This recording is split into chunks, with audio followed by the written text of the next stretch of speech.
Hey guys. सो जैसा कि मैंने कहा था कि मैं 4 बजे जो है लाइव सेशन कंडक्ट करूँगी, लेकिन मैं जो हूँ थोड़ा सा लेट हो गई हूँ। स्केड्यूल में थोड़ा सा हेरा फेरी हो गई किसी कारण। सो मुझे तैयार होने में टाइम लग गया, बिकॉज़ यहाँ मॉर्निंग से ही क्या है बारिश हो रही थी। तो जो चीज़ें मैंने सोची थी, जिस हिसाब से सोची थी, वैसा कुछ भी नहीं हो रहा था। तो अब थोड़ी बारिश ठीक हुई है, तो मैंने प्रॉमिस किया था कि लाइव सेशन जो है वो कंडक्ट करूँगी। तो आई एम हेयर। सो आज की जो मैं थोड़ा सा उनके बारे में बता देती हूँ, जिनके साथ आज आपका जो ये जो लाइव सेशन में कंडक्ट करने जा रही हूँ। तो her name is Nidhi and she is a medical student, she is a TB warrior. So उनकी भी एक अपनी टीबी की स्टोरी है, वो कैसे उसको फाइट बैक कर रही हैं और किस तरह से जो है कितनी ब्यूटीफुली जो है उस चीज़ से वो निकल के आ रही हैं, वो सारी बातें शेयर करेंगी। बट इसके अलावा जो इम्पॉर्टेंट चीज़ है, टीबी स्टोरी तो शेयर करते ही हैं, लेकिन इसके अलावा जो इम्पॉर्टेंट चीज़ है जो शेयर कर रहे वो शेयर करेंगी, वो है अपनी नॉलेज। जैसे क्या होता है, वो एक मेडिकल स्टूडेंट है, तो हर पर्सपेक्टिव, उसका जो पर्सपेक्टिव है चीज़ों को देखने का, चीज़ों को समझने का, वो बहुत डिफरेंट है, वो नॉलेजेबल है। जो कि एक आम इंसान के लिए क्या होता है, वो इतना हमें समझ नहीं आती है चीज़ें, लेकिन अब उनके पर्सपेक्टिव से हम चीज़ों को जानेंगे, कैसे वो उस चीज़ को, जैसे साइड इफेक्ट जो भी हो रहे हैं वो क्यों होते हैं, हमें पता नहीं होता क्यों होते हैं। तो पता है मेडिसिन की वजह से हो रहे हैं, लेकिन क्यों हो रहे हैं, कैसे हो रहे हैं और इनको टैकल कैसे करना है। तो वो सारी चीज़ें जो है आज जो है हमें पता लगेगी। सो मैं उनको इनवाइट करती हूँ, बट अभी जो है उन्होंने ज्वाइन नहीं किया है। Just give me a second.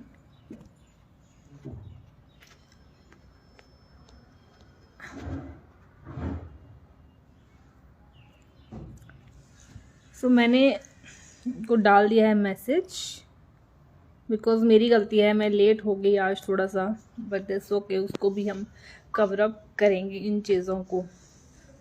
So I hope, आपके बारे तो मैंने पूछा ही नहीं, आई होप आप सब बिल्कुल ठीक होंगे और सही से मेडिकेशन का अपना कोर्स कर रहे होंगे और रिकवर भी कर रहे होंगे। बहुत सारे क्वेश्चन मेरे को आते हैं, बट क्या हुआ, पिछले टाइम जब मैं आपको बता रही थी तो मैं किसी का भी रिप्लाई नहीं कर पाई, लेकिन अभी मैं जितने भी डीएम्स आए थे वो रिप्लाई किए हुए हैं। लेकिन यूट्यूब के जो कमेंट्स हैं वो भी मैं किसी लाइव सेशन में जो है वो कवर अप करूँगी जल्द ही। सो अभी थोड़ा सा मैं रिकवर हुई हूँ, रिकवरी मोड पे ही हूँ। तो बस अब बट यहाँ पे दोबारा बारिश हो गई है, यहाँ पे टाइम टू टाइम जो है वो मौसम चेंज हो रहा है, जिसके कारण जो है सर्दी जुकाम बुखार जल्दी हो रहा है, वायरल चल रहा है। जैसे कि आपने पढ़ा ही होगा कि इंडिया में कितने ज़्यादा जो है वायरल जो है फैल रहा है, कितना ज़्यादा जो है लोगों को सर्दी जुकाम हो रहा है। तो और ये कॉमन नहीं है, common cold flu, common cold और कफ नहीं है। It is taking like double time, double और ट्रिपल टाइम, क्योंकि मुझे जो हुआ था तो मुझे 1.5 महीना लग गया चीज़ों को ठीक करने में। सो अभी मैं जल्द ही बुलाती हूँ निधि को। सो लेट्स सी, अभी रिक्वेस्ट नहीं उनकी आई है, let me add her. Nidhi,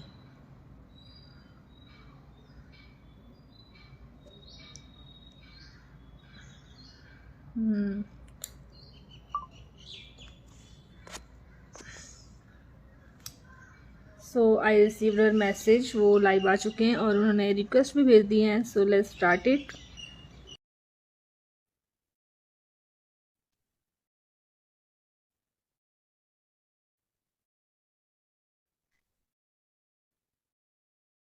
Nidhi, yes, she is here now.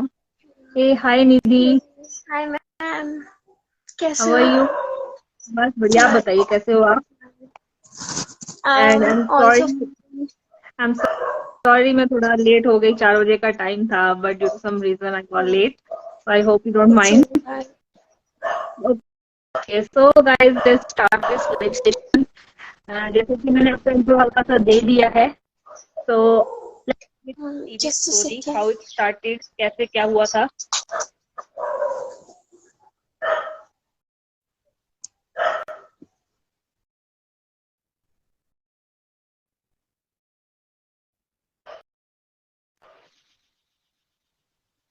Better. Yeah. So So let's start. यहाँ तो बेसिकली मुझे जो है एमडीआर टीबी हो रखे है अभी, and it's my third month of medication. 3 months complete हो चुके, actually it's my fourth month of medication. Okay. मुझे जो है मेरी सबसे पहले मैं मेरी स्टोरी शेयर कर दूं थोड़ा आप सबके या साथ कि लेट्स मुझे स्टार्ट जो विद है द हम्म। हाँ, तो मुझे जो है मेरी ग्रैंड माँ थी, मतलब मेरी दादी, मैं बचपन से उन्हीं के साथ रही हूँ। तो उनको जो टीबी हो गया था एंड मैं उस टाइम पे घर पे थी नहीं, मैं अपनी कोचिंग के लिए बाहर थी। राजस्थान से कोचिंग कर रही थी मैं, तो मैं वहां पे थी। तो उस ड्यूरेशन में उनको टीबी हो गया था। तो उनके साथ कोई था नहीं, वो अकेली रहती थी उस टाइम पे, बस मेरी छोटी बहन थी क्योंकि मैं तो बाहर रहती थी। तो जैसे मेरे को टाइम लगा था, मेरे एग्जाम्स वगैरह चल रहे थे, एग्जाम्स के बाद जब मैं घर पे आई थी तो मुझे पता चला कि वो इतना ज्यादा उनको फीवर वगैरह, बीमार इतनी हो रखी है। उस टाइम पे काफी टाइम हो गया था एंड डॉक्टर्स को पता ही नहीं चला कि उन्हें टीबी हो रखी है, और वो टीबी होते होते उन्हें एमडीआर तक हो गया था। तो जब मैं आई तो फिर कुछ टाइम मैं उनके साथ रही, मतलब उनसे उठा भी नहीं जा रहा था बिल्कुल। इतनी बुरी कंडीशन हो गई थी, तो फिर मुझे उनके साथ रहना पड़ा, मैं उनके साथ ही सोती थी। तो वहां से फिर वो इन्फेक्शन मुझे हुआ, फिर डॉक्टर से उनका टेस्ट वगैरह कराया तो पता चला कि उन्हें एमडीआर है। तब तक उनका एमडीआर जो था वो भी काफी ज्यादा खराब हो चुका था, एमडीआर भी। उनकी मेडिकेशंस चली कुछ टाइम तक, तो फिर उनकी तबीयत और ज्यादा खराब होने लगी, तो उन्हें हॉस्पिटलाइज कराना पड़ा। और हॉस्पिटल में जाके उन्हें जो है सांस की बहुत ज्यादा प्रॉब्लम होने लग गई थी।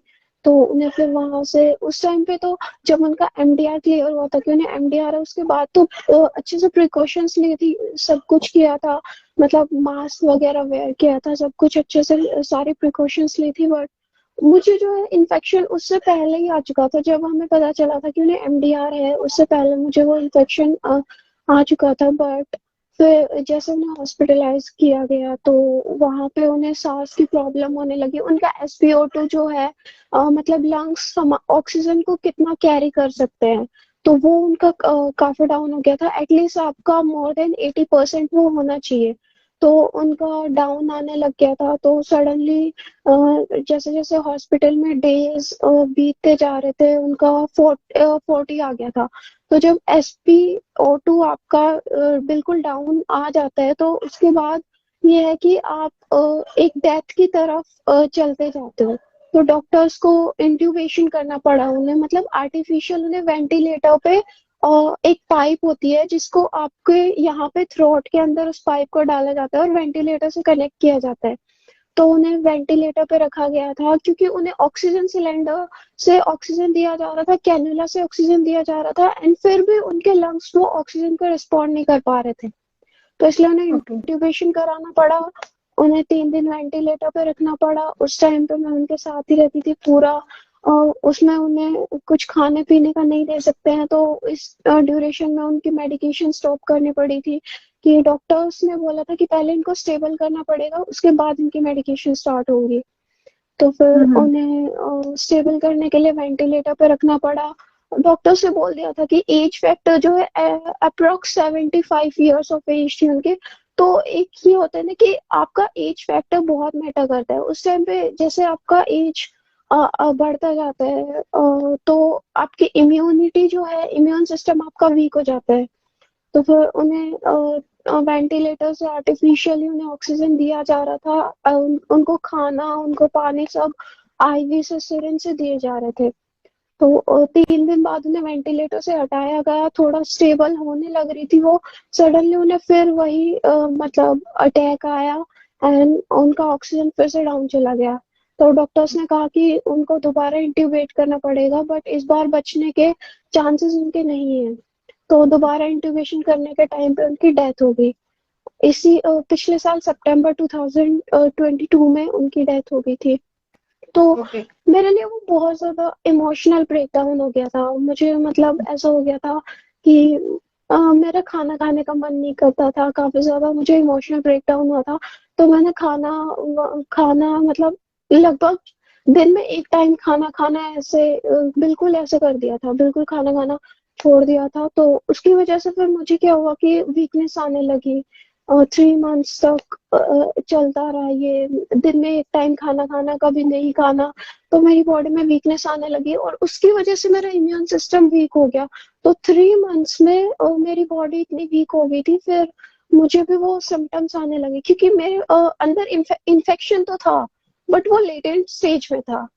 एंड जब मैंने वो खाना खाना छोड़ दिया था, मतलब बहुत कम कर दिया था, डाइट बहुत कम कर दी थी, तो मेरा इम्यून सिस्टम सडनली वीक हो गया था एंड फिर मुझे वो एक्टिव स्टेज में आ गया, MDR।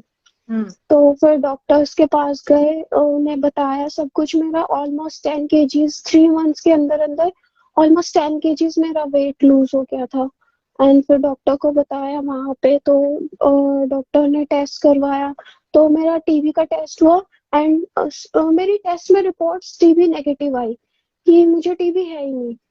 तो एंड फिर क्योंकि मुझे पता है, मुझे सारे सिम्टम्स थे, मुझे सब कुछ है, मुझे टीबी के बारे में पता है कैसे इसके सिम्टम्स वगैरह सब कुछ। तो मैंने डॉक्टर को कहा कि नहीं, ये पॉसिबल नहीं है, मुझे सारे सिम्टम्स है एंड पूरा जो है मुझे टीबी है। और मेरे जो लंग्स थे, आई मीन जो एक्सरे था लंग्स का, उसमें भी दिख रहा था कि हाँ कहीं ना कहीं इन्फेक्शन तो है कोई ना कोई।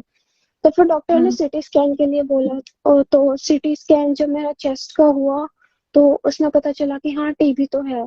फिर दोबारा से टेस्ट हुआ कि MDR ही है क्या, तो टेस्ट में फिर पता चला कि हाँ मुझे MDR टीबी ही है।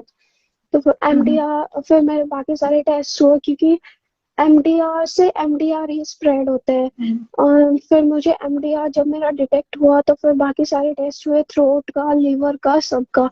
तो उसके बाद फिर मेरी MDR की मेडिकेशन स्टार्ट करनी पड़ी और शॉर्ट टर्म रेजिम शुरू किया है मेरा 11 मंथ्स का।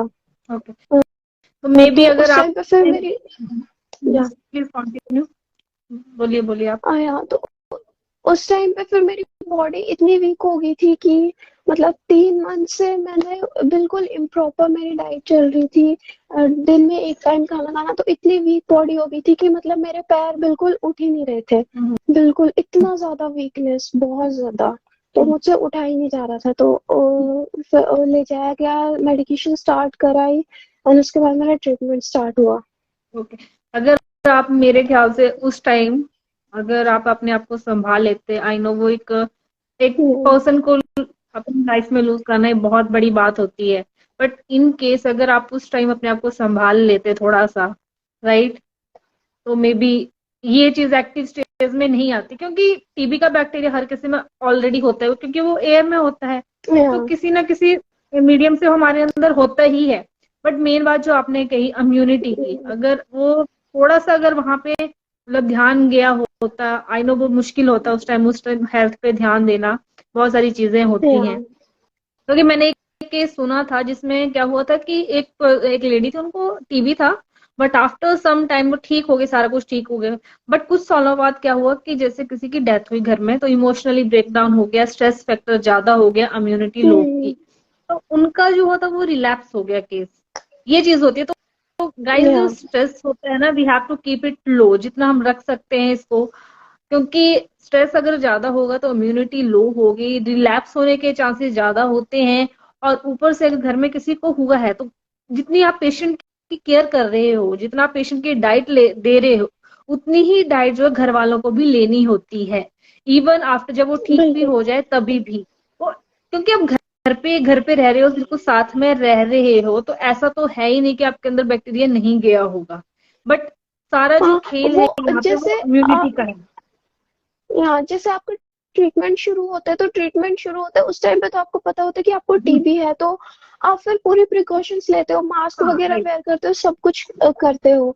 20 डेज के बाद वो फिर पैथोजन आपके अंदर मतलब फैलने का खतरा भी कम हो जाता है, बिल्कुल ना के बराबर। लेकिन जब तक आपको पता नहीं होता कि आपके अंदर टीबी है, तो उस टाइम पे आपका ट्रीटमेंट शुरू नहीं होता। उस टाइम पे आप अपनी फैमिली मेंबर्स को और उनको वो पैथोजन दे देते हो, तो उस टाइम पे सबको हो सकता है।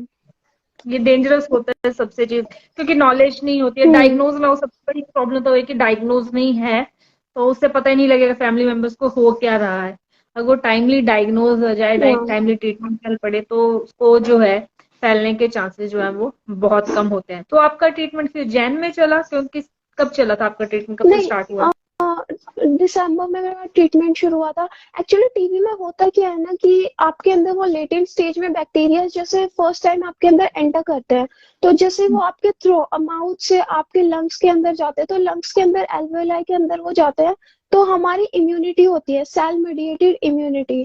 दो टाइप्स की इम्यूनिटी होती है हमारी बॉडी के अंदर, humoral immunity and cell mediated immunity. तो बाहर से जो पैथोजन हमारी बॉडी के अंदर आते हैं, तो हमारा शरीर उस पैथोजन को, क्योंकि हमारी बॉडी के अंदर जो जो प्रोटीन्स है उन सबको हमारी बॉडी जानती है, बट जो बाहर से आते हैं फॉरेन माइक्रो ऑर्गेनिजम्स या फॉरेन पैथोजन्स, हमारी बॉडी उनको डिटेक्ट कर लेती है कि ये बाहर से आया है। तो जैसे ही वो पैथोजन टीबी का हमारी लंग्स के अंदर एल्वेलाई के अंदर जाता है, तो हमारी बॉडी से डिटेक्ट कर लेती है इम्यूनिटी, सेल मेडिएटेड इम्यूनिटी, की हाँ आपके बॉडी के अंदर किसी फॉरेन पैथोजन ने अटैक किया, तो वो तुरंत एक्टिव हो जाती है। और हमारे इम्यून सिस्टम के अंदर मैक्रोफेजेस की सेल्स होती है, तो वो सेल्स वहां तक पहुंचती है और उस वहीं पे उसको जो पैथोजन को ग्रैब कर लेती है, तो उसको फैलने नहीं देती है। और पेशेंट को भी पता नहीं चलता उस टाइम, तो लेकिन वो पैथोजन उसके अंदर रहता है, वो हमारे इम्यून सिस्टम की वजह से, क्योंकि मैक्रोफेजेस उसे होल्ड करके रखती है और उसे फैलने नहीं देती। बट जैसे जैसे फिर हमारी इम्यूनिटी वीक होती है, तो हमारी मैक्रोफेजेस जो है वो वीक होने लगती है, तो वो एक्टिव स्टेज में आ जाता है फिर। ओके, तो गाइज इस हिसाब से इस तरह जो है समझाना, इतने मतलब एक बहुत ही अच्छे तरीके से आप समझा रहे हो, क्योंकि बहुत सारी चीजें हमें भी नहीं पता होती है, राइट। बट जिस तरीके से आप समझा रहे हो ना, हर एक बात मुझे समझ आ रही है। सो आपकी चलो अभी दिसंबर से हुआ और फोर्थ, अब आपकी रिपोर्ट जो है वो नेगेटिव आ गई आई गेस, क्योंकि थर्ड मंथ में फॉलोअप टेस्ट स्टार्ट हो जाता है, राइट।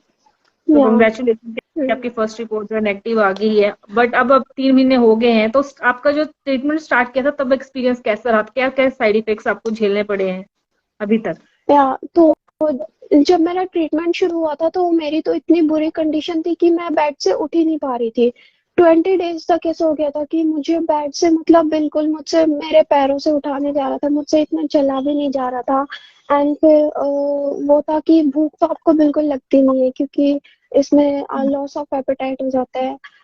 लेकिन 20 डेज तक फिर मुझे ये था कि मुझे आइसोलेट भी रहना है, क्योंकि जो टीबी का बैक्टीरिया है वो दूसरों में आप फैलाते हो, मतलब एक से दूसरे में फैलता है। लेकिन अगर आपके घर में कोई 6 साल से छोटा बच्चा है या फिर कोई 80 साल से बड़े बुजुर्ग हैं, तो आप ट्राई करो कि उनसे दूर रहो, क्योंकि जो हम लोग हैं, हमारा इम्यून सिस्टम इतना होता है कि हम लोग उस चीज को झेल सकते हैं, मेडिकेशंस को झेल सकते हैं। लेकिन less than 6 years a child and more than 80 years an adult, उनका इम्यून सिस्टम इतना स्ट्रांग नहीं होता है, तो वो इसके मेडिकेशंस को भी नहीं झेल सकते हैं। तो चांसेस है बहुत ज्यादा, 80% चांसेस हो जाते हैं कि वो डेथ ही होती है।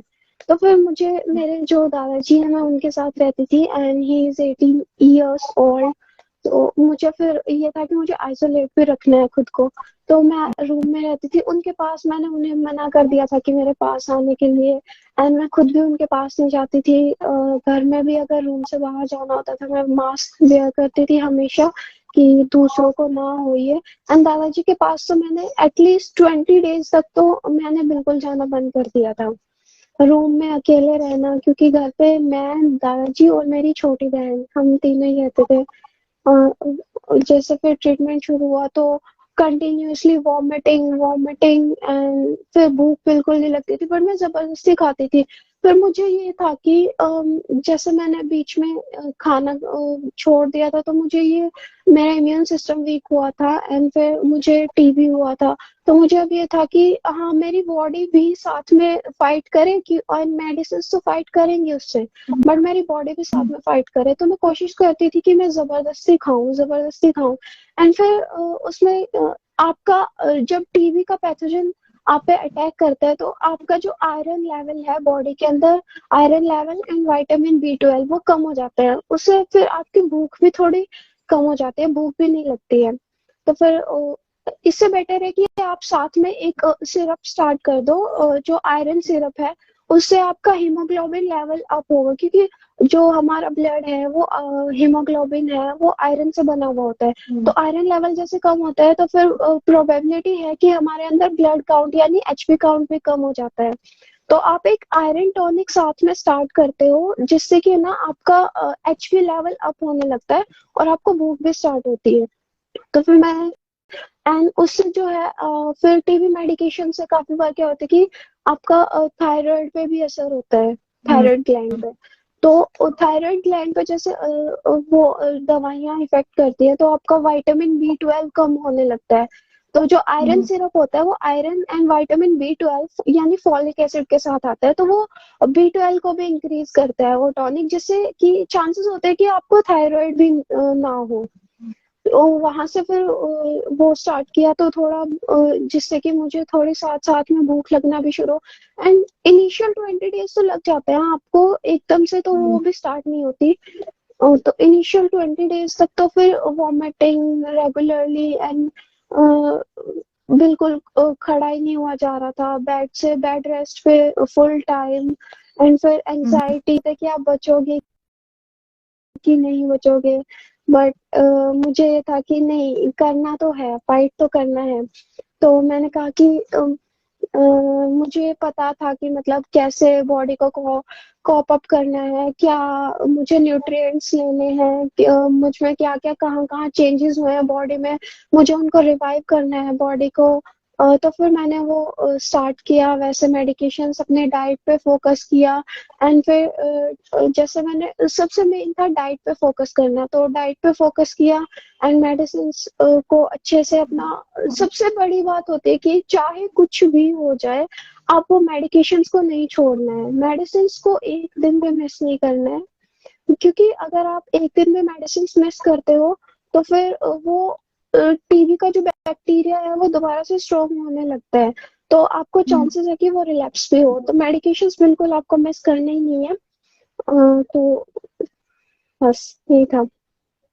तो इसके अलावा जैसे आपने कहा बहुत सारे लोगों का वेट लॉस, तो कई बार मेरा जो वेट, अपना केस अगर मैं बताऊं तो मेरा हम्म। वेट लॉस जो हुआ था वो ड्यूरिंग ट्रीटमेंट हुआ था, पहले नहीं हुआ था। जैसे सिम्टम्स थे उस टाइम मेरा वेट ठीक था, 55 kg था, लेकिन जैसे ही मेरी मेडिकेशन स्टार्ट हुई, विद इन 2 मंथ्स जो मेरा जो वेट था अराउंड 40 kg हो गया, लेकिन 50 kg ड्रॉप हो गया था।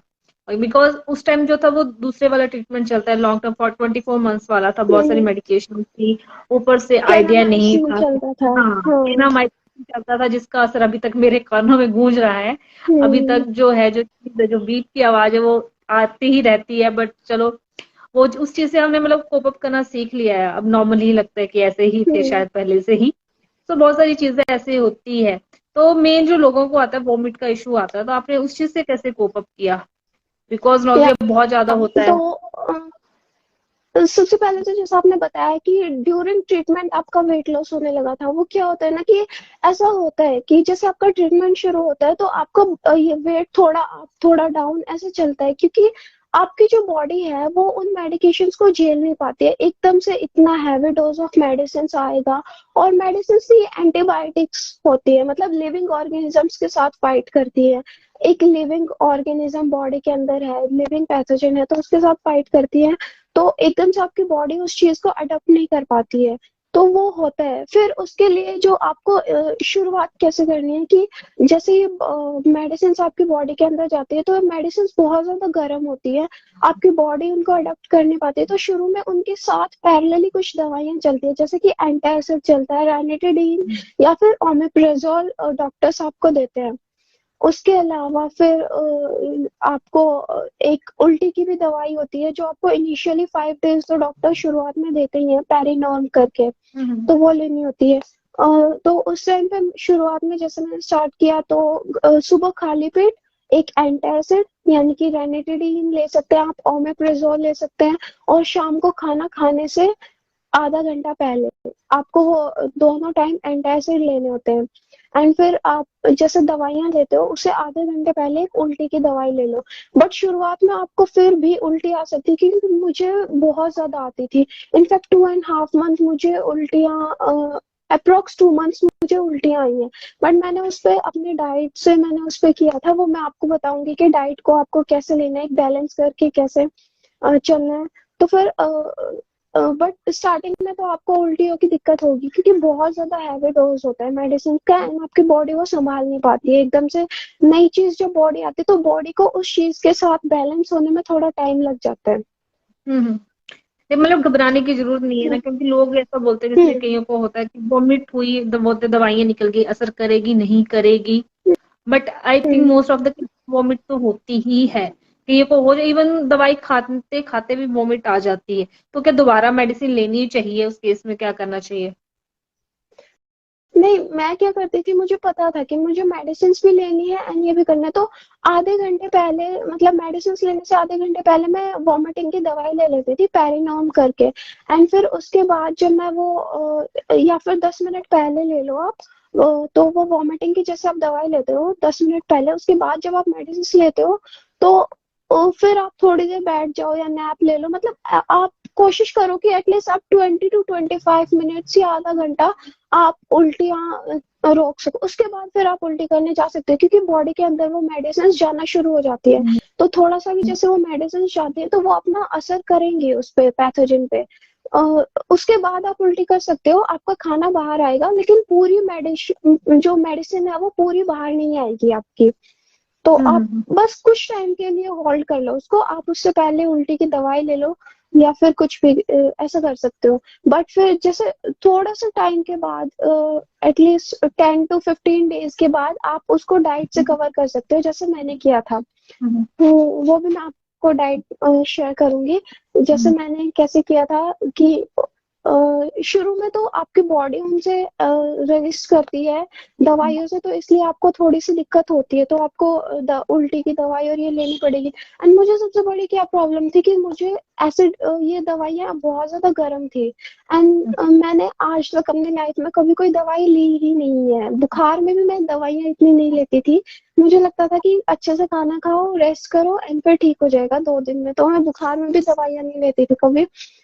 तो मुझे जैसे ये दवाइयाँ एकदम से आई तो मुझे बहुत ज्यादा गर्म दवाइयाँ थी, एसिडिटी की प्रॉब्लम बहुत ज्यादा बढ़ने लगी। तो वॉमिटिंग आपको इसीलिए आती है क्योंकि दवाइयाँ जैसे आपकी गट के अंदर जाती है, गट आपका जो स्टमक का पीएच होता है वो एसिडिक होता है, और फिर स्टमक के पीएच के बाद जो है आपका फूड जाता है आपकी लीवर के अंदर। लीवर से फिर वो लीवर जो है उस फूड को एल्कलाइन मीडियम, यानी कि उसका पीएच बेसिक बनाता है। तो आपको उस टाइम पे आपके, या तो आपका लीवर में अगर बहुत ज्यादा प्रॉब्लम है, आपका लीवर सही नहीं है, तो आपको वॉमिटिंग आएगी। तो आपको कोशिश करनी है कि अगर आपको महीने 2 महीने 3 महीने लगातार आपको वॉमिटिंग आई जा रही, तो आप अपना एलएफटी जरूर करवाएं, यानी लीवर फंक्शन टेस्ट जरूर करवाएं। तो उससे पता चलेगा कि आपका लीवर हेल्दी है कि नहीं। तो अगर आपका लीवर हेल्दी नहीं है तो आपको वॉमिटिंग आएगी, वो डेफिनेट है। बट मेरा जैसे मैंने फिर मेरा हर महीने एलएफटी होता है जब मैं जो मेडिसिन लेने जाती हूँ हर महीने। तो ईसीजी, क्योंकि मेरा बेडाक्विलीन ट्रीटमेंट है, बेडाक्विलीन आपको का मतलब हार्ट के ऊपर आपको इफेक्ट करता है, तो आपका हर महीने ईसीजी करवाना पड़ता है आपको, और हर महीने एलएफटी करवाना पड़ता है। तो मेरा जैसे जो मैं डाइट फॉलो करती हूँ उसकी वजह से जो मेरा लीवर है वो काफी हेल्दी है, मतलब ना कम है ना ज्यादा है, लीवर नॉर्मल कंडीशन में है मेरा। तो मुझे ये था कि फिर मुझे पता चल गया था कि ठीक है, जो मुझे उल्टियां आए जा रही हैं अभी भी कंटिन्यू है, वो लीवर की वजह से नहीं है, वो फिर उसकी वजह से है कि मुझे वो दवाइयाँ गैस्ट्राइटिस एंड एसिडिटी बहुत ज्यादा बनाती है। तो उसको कम आप कैसे करोगे? तो सबसे पहले आपको उसको कम कैसे करना है कि जब आप सुबह उठते हो तो उठते ही आप जो आपके जो जैसे आप रात को सो के उठे हो सुबह, तो आपके जो मुंह के अंदर सलाइवा होता है उसके अंदर बहुत सारे गुड बैक्टीरिया होता है। तो आप उठते ही सुबह 1 गिलास पानी पियो बिना अपना माउथ वॉश किए। आप कम से कम 2 गिलास आप पानी पियो, और पानी के साथ जो आपका एंटासिड होता है, जो मैंने अभी बताया था, रेनिटिडीन या फिर ओमेप्रोजोल, आप एक चीज आप सुबह खाली पेट उसको लो, एंड फिर उसके बाद आप जो है अपना खाना पीना जो भी है स्टार्ट करो। तो उससे आपकी एसिडिटी कम होगी, एंड फिर उसके बाद आप अपनी डाइट स्टार्ट करो। या तो अभी आप क्या डाइट डाइट आपको फॉलो कर रहे कैसे हो? लेनी है? या तो आपको डाइट कैसे लेनी है, सबसे पहले तो कि ये जो मेडिसिन है बहुत ज्यादा गर्म है, इसलिए एसिडिटी बहुत ज्यादा बनाती है। तो आपको जो डाइट है, डाइट में आपको टू पार्ट्स में आपके डाइट को डिवाइड करना है। एक तो जो आपको कैलोरीज इनटेक करनी है, प्रोटीन इनटेक लेना है वो, एंड दूसरा फिर आपको डाइट में 70% आप उस चीज को लोगे कि आपको अपना कैलोरीज इनटेक करने, क्योंकि ब्लड वेट लॉस बहुत ज्यादा हुआ है, तो आपको वो वेट, उससे आपकी एनर्जी लॉस बहुत ज्यादा हुई है, तो आपको एनर्जी वापस से रिगेन करनी है। उसके लिए आपको प्रोटीन तो चाहिए ही चाहिए। एंड उसके अलावा जो है आप 70% आप अपनी प्रोटीन डाइट एंड 30% आप सैलड रखोगे, क्योंकि जो मेडिसिन के और साइड इफेक्ट्स होते हैं, जैसे वो थायराइड पे इफेक्ट करता है, फिर आपके लीवर पे इफेक्ट करता है। तो जो 30% आपकी सैलेड डाइट है, वो सैलेड डाइट में जो बेसिक आपके विटामिन न्यूट्रिएंट्स होते हैं जो कि आपकी बॉडी को चाहिए, वो कवर करती है वो। तो उसकी वजह से आपका लीवर थोड़ा सा भी अप डाउन होने लगा है, थायराइड थोड़ी भी अप डाउन होने लगी है दवाइयों की वजह से। वो आपका सैलेड बैलेंस करता है वो न्यूट्रिएंट्स को कवर करके। ओके। एंड बेसिक फिर जो आपकी बॉडी है, अब जैसे मेरा वेट बैंड हो गया था 45, तो सबसे जरूरी है कि आप अपनी एनर्जी वापस से रिगेन कर रहे हो।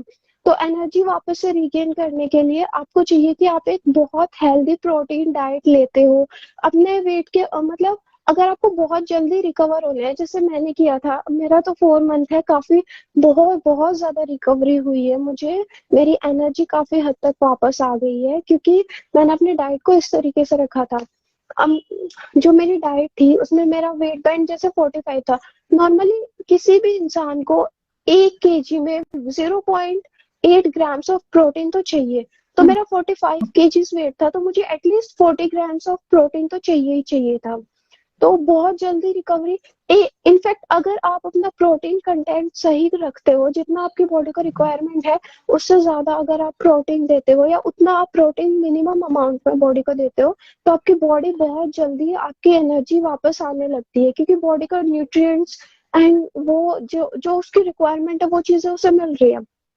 तो फिर मुझे 40 ग्राम्स ऑफ प्रोटीन मेरा पर डे का मैंने था कि मुझे लेना ही लेना है। फिर डॉक्टर ने मुझे कहा कि जैसे डॉक्टर्स सजेस्ट करते हैं कि आपको एग्स खा सकते हो तो एग्स खा लो, वो इसीलिए क्योंकि उनमें प्रोटीन होते हैं। एंड मैं कम्प्लीटली वेजिटेरियन हूँ, तो मैंने कहा मैं एग्स तो नहीं खा सकती। तो बट फिर भी अपनी प्रोटीन डाइट, तो मुझे अपना प्रोटीन रिक्वायरमेंट तो बॉडी की फुलफिल करनी थी कि इतना प्रोटीन बॉडी को चाहिए, 40 ग्राम्स तो वो तो बॉडी को देना ही है। तो फिर मैंने प्रोटीन सप्लीमेंट्स की तरफ मैं गई, मैंने वे प्रोटीन स्टार्ट किया, जो मुझे डॉक्टर ने सजेस्ट किया था वे प्रोटीन। तो मैंने वे प्रोटीन स्टार्ट किया and per day 29 grams of protein मुझे वे प्रोटीन से मिला।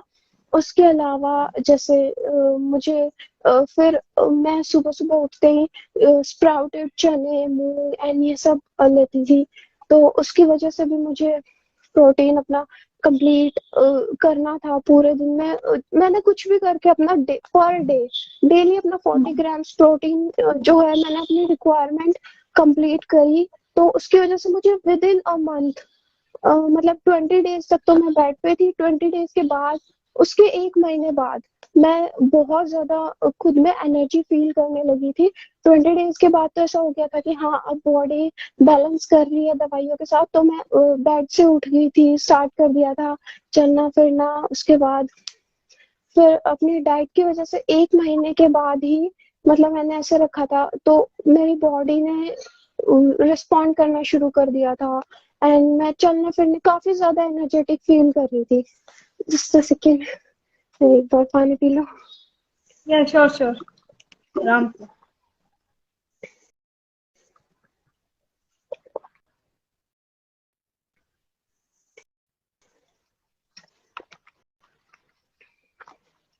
तो बेसिकली हर कोई प्रोटीन भी अफोर्ड नहीं कर सकता। तो जैसे मैं कुछ डाइट प्लान शेयर करना चाहूंगी।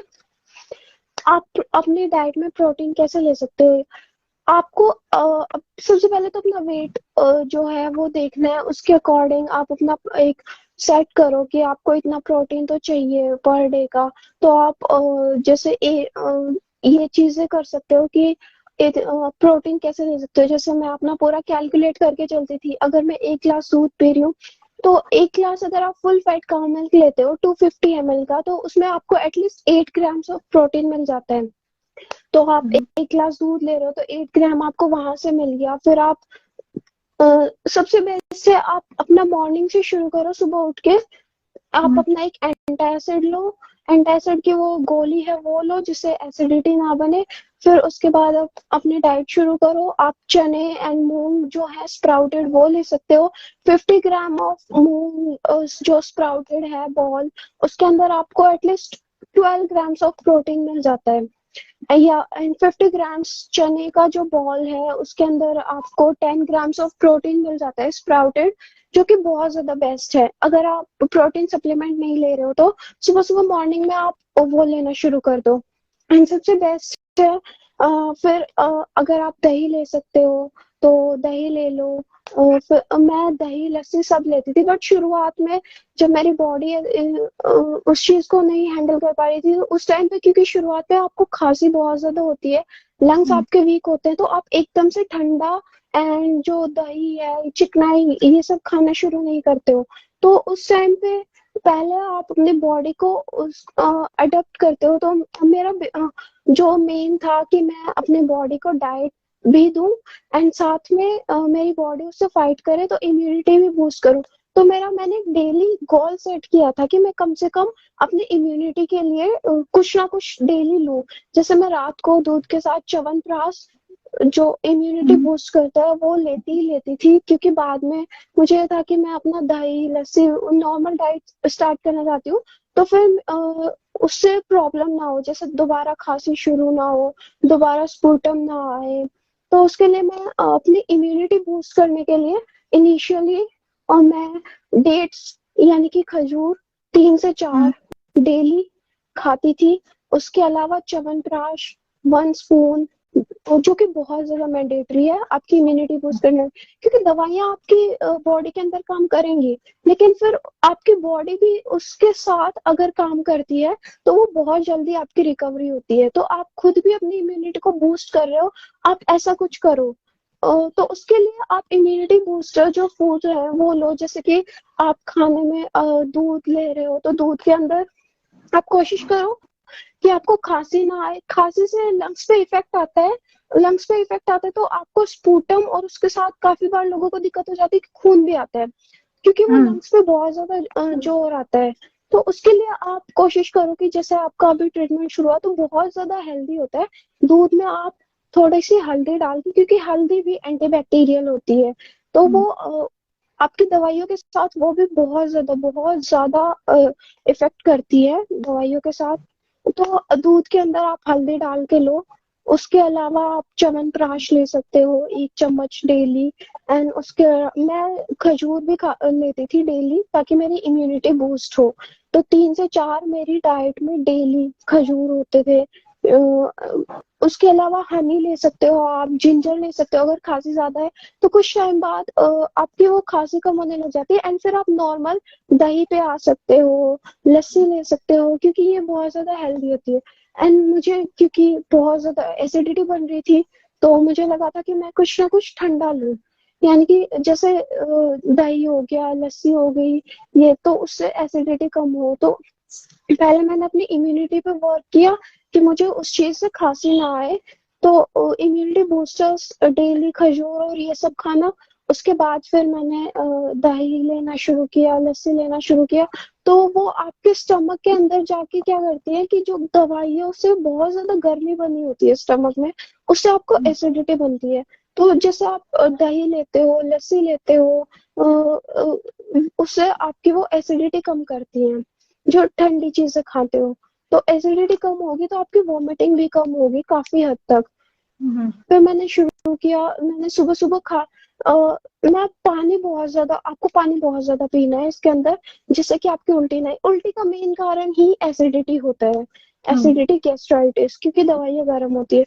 तो उसी पे काम करना आप शुरू करोगे उससे आपकी उल्टियाँ बिल्कुल कम हो जाएंगी। जैसे मैंने किया था, मेरी एनर्जी भी रिगेन हुई है एंड मेरी उल्टियाँ भी अब बिल्कुल बिल्कुल बंद हो चुकी हैं। 1 महीने से मुझे उल्टियाँ बिल्कुल ही नहीं आई है। क्योंकि सुबह सुबह खाली पेट मैं 2 ग्लास कम से कम पानी पीना मेरा डेली का रूटीन है। पानी मैं रात को किशमिश भिगो देती हूँ, किशमिश का पानी पीना, क्योंकि वो बहुत हेल्दी होता है, पूरे दिन आपको एनर्जेटिक रखता है। और 1 ग्लास मैं रात को जो है धनिया जो होता है, धनिया के सीड्स वो भिगो देती हूँ, बहुत ठंडे होते हैं। तो वो आपकी एसिडिटी को बहुत ज्यादा हद तक कम करते हैं, क्योंकि वो ठंडे होते हैं। तो उसके बाद फिर मैं अपना सुबह सुबह ब्रेकफास्ट लेती हूँ। ब्रेकफास्ट में आप कोशिश करें कि फाइबर एंड प्रोटीन ज्यादा से ज्यादा ले। तो फिर मेरी प्रोटीन डाइट शुरू हो जाती है दवाइयों से पहले, कि मैं हम्म। अपना ब्रेकफास्ट करती हूँ। ब्रेकफास्ट में ओट्स या फिर पोहा या फिर कुछ भी पूरा अपना दही के साथ मैं लेती हूँ। हम्म। उसके बाद फिर ब्रेकफास्ट के बाद लंच, और फिर हाँ एक चीज और, आप एक साथ दवाई ले लेते हो जैसे, तो भी आपको उल्टियाँ ज्यादा आती है। मैंने उस चीज हाँ। को भी कंट्रोल किया कि मैं दवाइयों को डिवाइड किया था मैंने अपने पार्ट्स में, कि मैं अपना शाम को दवाइयाँ लेना शुरू करती थी। एंड मैं हम्म। 2 बजे जैसे अपनी दवाइयाँ शुरू की, मैंने फर्स्ट डोज 2 बजे ली है। उसके बाद फिर मैं सेकेंड 3 बजे, फिर मैं थर्ड रात को लेती थी, कि उसके बीच में गैप भी हो और एक साथ वो बहुत ज्यादा एसिडिटी ना बनाए, जिससे कि मुझे उल्टियाँ ज्यादा ना आए।